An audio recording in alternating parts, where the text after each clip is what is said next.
My boyfriend's coworkers joked about feeding me to pigs in their work chat, so I made them lose all their jobs. My boyfriend and I got into a fight about his job yet again. I noticed he was texting a lot after the fight, so I went through his phone once he went to sleep. I saw their first few texts calling me names and saying I'm self-sabotaging things, but then it turned dark. One coworker said he should roofie me, so I just slept and left him alone. The next one said she knew how to place a catheter, a feeding tube, and an IV so they could knock me out and not unalive me. But then her next text made my heart stop. She said they could just chloroform me, pull all my teeth out, and feed me to pigs, so nothing was left. The next coworker said her grandparents do have a pig farm. My boyfriend? They said, "Lamau, no, that's great." And of course, they immediately said they were all joking. I packed quickly and quietly, grabbed my daughter, and left. Now, my entire life as I knew it is over. I feel like I'm overreacting. I know the police can't do anything, so I can't even report it because they never said my name or anything.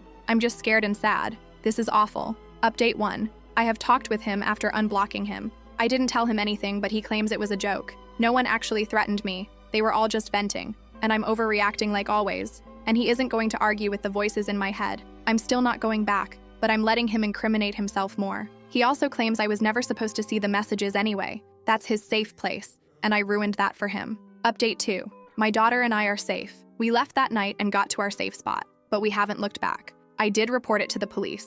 I was able to gather enough proof that they were talking about me, and they decided to charge them with assault by threat, which won't keep them in jail for long, but long enough to maybe scare them into leaving me alone. The 3 of them did lose their jobs. While it was a locally owned business, I didn't realize it was a franchise. I reported all the messages to corporate and some more I had found about shady things, so I don't have to worry about them messing with anyone's food after the awful things they planned for me. I'm working on filing for full custody of my daughter. I met with an attorney for a consultation and got some sound advice on what to do until I can file and get the ball rolling. My ex has been blowing up my phone, rotating between begging me to come back and then attacking me about ruining his life over a joke and calling me every name under the sun. I did find out the coworker in the chat wasn't the only girl he was sleeping with. My friend went and packed up the rest of my stuff and grabbed one of his old phones by mistake. His Apple ID and most things were still logged in when I powered it on. Multiple dating apps, profiles, and thousands of messages between him and different women. He slept with a lot of them.